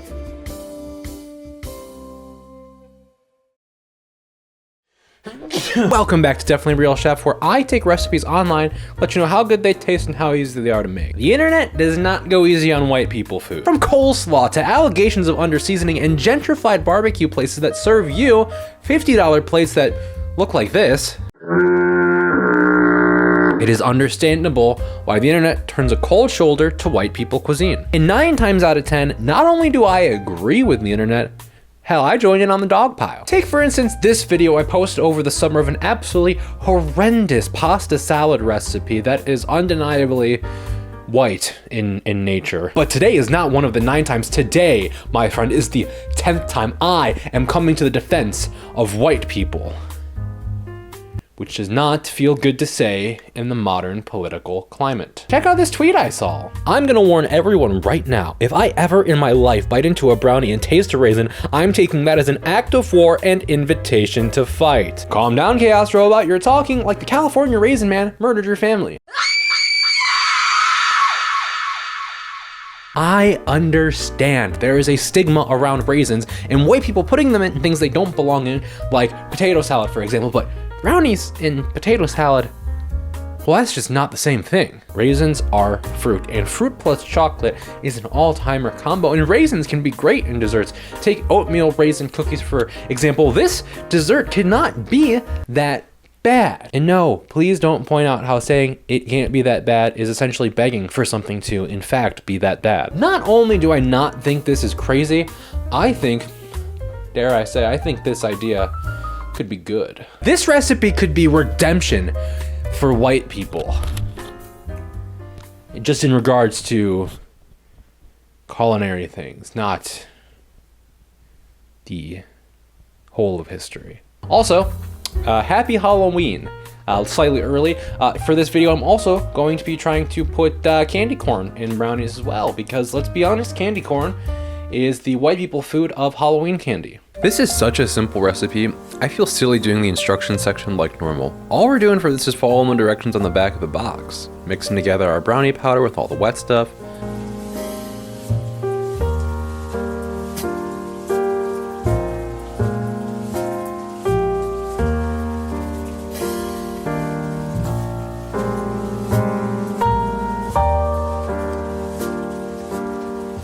then lining my baking tin with some fun little Halloween themed cupcake wrappers.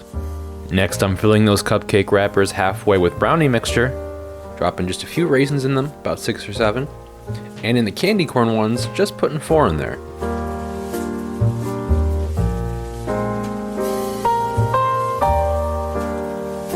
Then I filled up the cupcake wrappers the rest of the way and popped them in the oven till they were cooked all the way through.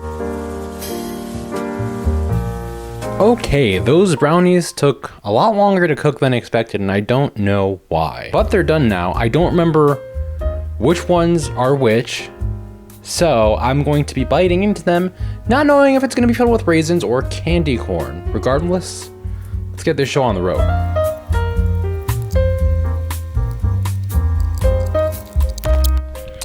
The raisin one. Let's start with the raisin one, since that's really why I'm making this video. I'm gonna give the raisin brownie an 8 out of 10. Pretty good. Nothing fantastic, but there is a little bit of extra sweetness and a fun little flavor in there. I don't know. I think if you enjoy raisins on their own, you'll definitely enjoy raisins in the brownie. Those flavors don't clash at all, pretty much like I thought. It is just like a chocolate covered raisin, which ain't a crazy idea, really. The candy corn one, I seem to have made a slight miscalculation on. The candy corn seems to have just melted and mixed with the batter in the oven, and it made it so there was no candy corn to be found in the candy corn brownie. Not sure how to rate that one. And for both of these, easiness to make score, I'm going to give it it's a 10 out of 10. It's a boxed brownie. Don't really get much easier than that. Thank y'all for watching. Shorter video for the holiday season, but I hope you enjoyed regardless. I'm gonna have another banger coming out soon. See ya. I want to give a huge shout out to all my patrons: Maddie Online, Dakota, Nolan, Minecraft Stever, Monty, Zachary Braun, Abby, Boyd, Holland, and Nick. If you want your name read out at the end of every single one of my videos and literally nothing else, go subscribe to my Patreon. The link is in my description below.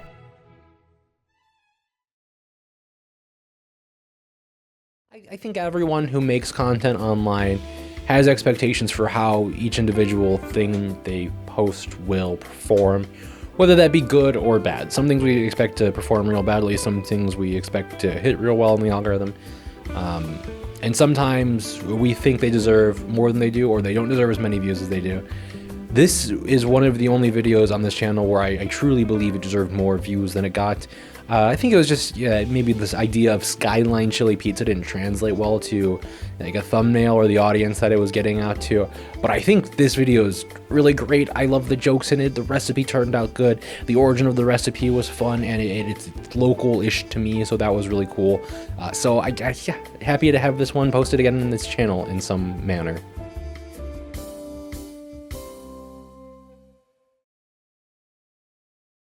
Welcome back to Hey, what's up with that band-aid on your neck? AKA definitely a real chef, where I take recipes that I find online and let you know, are they easy to make and are they yummers? Some people over the past year have started taking to saying only in Ohio as a joke or a meme, but for me, it's a lived experience. My whole life, I've lived only in Ohio. It's not a joke to me. Some might even say I'm an Ohio guy, but even with that title, I have never indulged in one of Ohio's most controversial creations, and no, I am not talking about Machine Gun Kelly.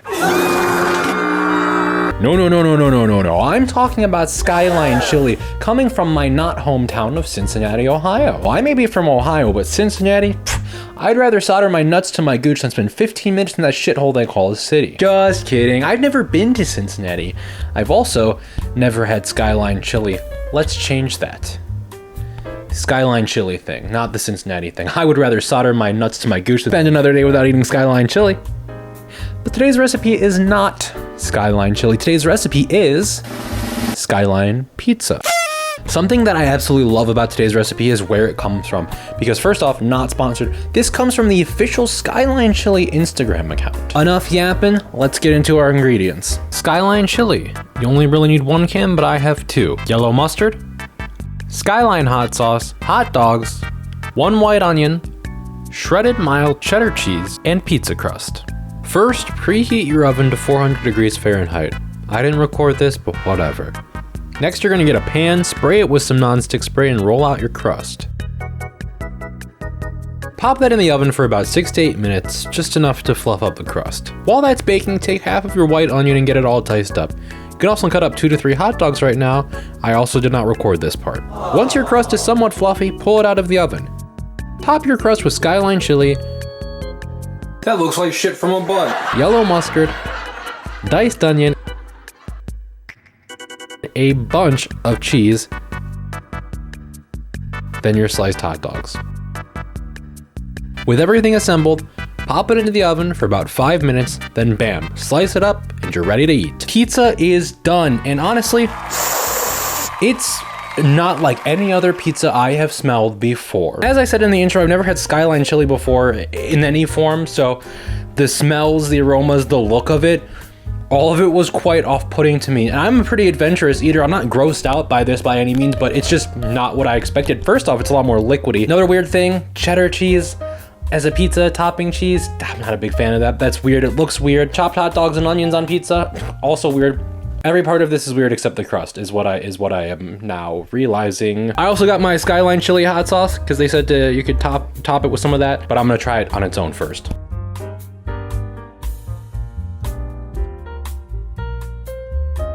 One commenter said, "Dang, I bet that would wash down great with a Mountain Dew." And then someone else replied, "That, my friend, is a white person delicacy."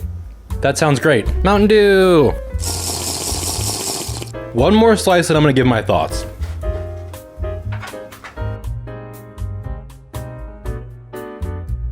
The entire time I was eating that, and the reason I eat 2 slices, one, because I'm a fat ass, but 2, because I was stalling. I was trying to figure out what this tasted like, because it tasted so familiar despite me never having had it before. Calling this Skyline Pizza I feel like means nothing to the majority of people. What you should call this is chili dog pizza, because it tastes exactly like a chili dog. Every chili dog I've had has had chili that tastes like this, and the cheddar cheese and the diced up onions and the literal hot dog on it. This is a chili dog pizza. The Skyline hot sauce though, oh, sucked. This is awful hot sauce. Absolutely no flavor to it. It just burns. My lips still burn, but it's not even the amount of burning where it's like feels like a challenge. It's just like, oh, there's a casual stinging on my lips for the next half hour, so that's cool. For the taste of the pizza, I'm gonna give it a 6.5 out of 10. Not bad by any means. It's just, I feel like we've all had some kind of like weird pizza before. One of the first really weird pizzas I remember having personally was like a cheeseburger pizza from Papa John's. Weird pizzas, they're fine usually. It's more of just like the novelty of it. This has a fun novelty factor. The tastes go relatively well together, but it's not really a pizza and it's not really Skyline chili. So easiness to make, I'm gonna give it an 8 out of 10. This was pretty darn simple to make. So if you really want to try it and you have access to these ingredients, go for it. I don't know how abundant these Skyline chili cans are outside of Ohio. Maybe you can't find them, and that would definitely make this recipe a lot more difficult. I want to give a huge thanks to all my patrons: Maddie Online, Dakota, Nolan, Minecraft Stever, Monty, Zachary Braun, Abby Boyd, Holland, Hannah, and my mom. Thank you all so much. More videos soon.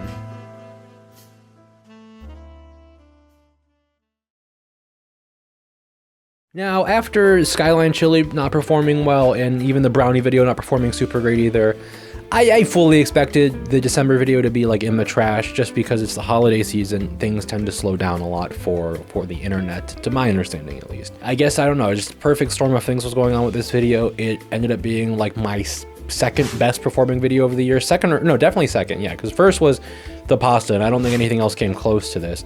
And I think that's awesome. This was a fun, silly little video to make and a fun recipe to do, so why don't you just go watch it?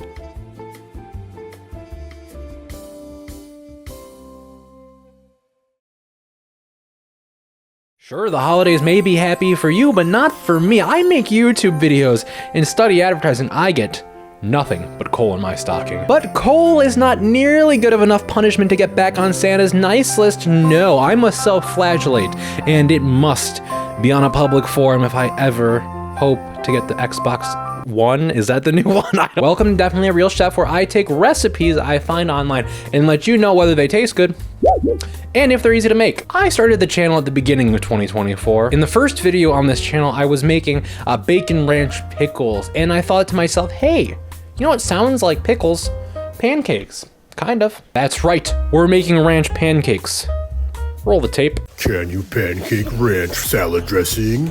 Should you pancake ranch salad dressing? The answer is yes. Yes, you can, but no, you shouldn't. That's disgusting. Yay! Ranch is already a controversial condiment. Me personally, I'm from the Midwest, which means I slather it on pizza and a lot of other things which I'm not allowed to talk about on YouTube. And while I may be a ranch lover, I am not looking forward to eating a ranch pancake, which may have you saying to yourself, even out loud potentially, don't do it then. Unfortunately for both of us, I was only a wee child when I fell for the genie's curse and was bound to forever eat things that people tell me I specifically should not eat. Now, that video I showed wasn't very specific in regards to, instructions, but someone came in to really save the day.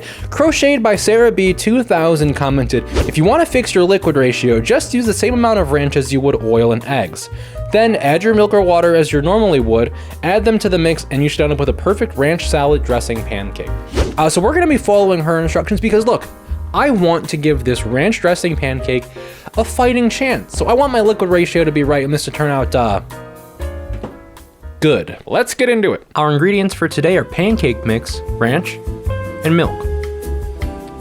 I did all the conversions for you and cut the recipe down in half with exact measurements. We are going to be using a half cup of pancake mix, 45 milliliters of ranch, and 1/3 cup of milk.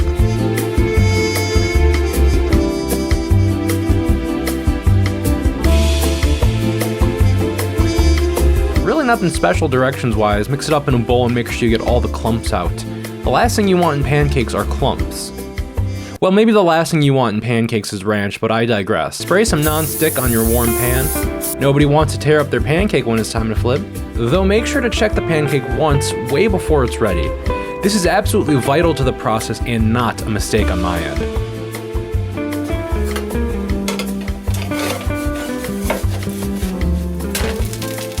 Not bad.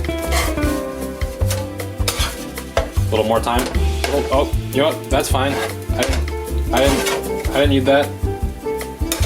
I need all that anyways. Oh God. Is this the ranch's fault or am I bad at making pancakes? Let me know in the comments below. Oh my God. So I'm a little bit worried looking back at the video. He said I shouldn't have done this, which, hasn't stopped me before, but I don't know why. For some reason in my head, I thought he said it was good, which probably would have been a lie, but here it is. It doesn't smell awful. This is gonna sound so weird. It smells fishy. And not in a metaphorical way, but in kind of a literal way. It has like a weird fish smell to it. I'm not sure about that. I don't want it to get cold though. That somehow seems like it would be worse than eating it warm. So let's just get into it. Ooh. Oh, that was something. I don't know how else to say this, but, and this doesn't make sense. I don't know why it tastes like this, but the only thing I could think of while eating this is this tastes like an evil Red Lobster biscuit. This tastes like an evil alternate dimension. This is Bizarro Red Lobster biscuit. I think this has a lot of potential. I think you turn this into some kind of like sandwich, maybe with like some bacon and some like more savory things on it to balance out the sweetness more of the pancake batter. I think it actually could be good. Just as it is plain how I made it, it's very confusing on the palate. It was very fluffy, very light. There was that sweetness to it. But then you have these like savory ranch flavors coming in that made me like uneasy mentally and physically. But that being said, taste-wise, definitely not the worst thing I've had on this channel. I would give that I'm gonna give it a 4.6 out of 10 on the taste scale. I still would call it bad. It's bad. Easiness to make, I would say this is probably easier than even making a normal pancake, so 9 out of 10 on the easiness scale. You could do this at home, no problem. I would love to revisit this recipe at some point, try to make it more of like a savory, maybe breakfast sandwich type of thing, like kind of take it in a McGriddle route. That could be real interesting. If this video gets enough views, I will do that. Otherwise, I won't. I want to give a huge thanks to all my patrons: Maddie Online, Dakota, Nolan, Minecraft Stever, Monty, Zachary Braun, Abby Boyd, Holland, Hannah, and my mom. Thank you all so much. More videos soon.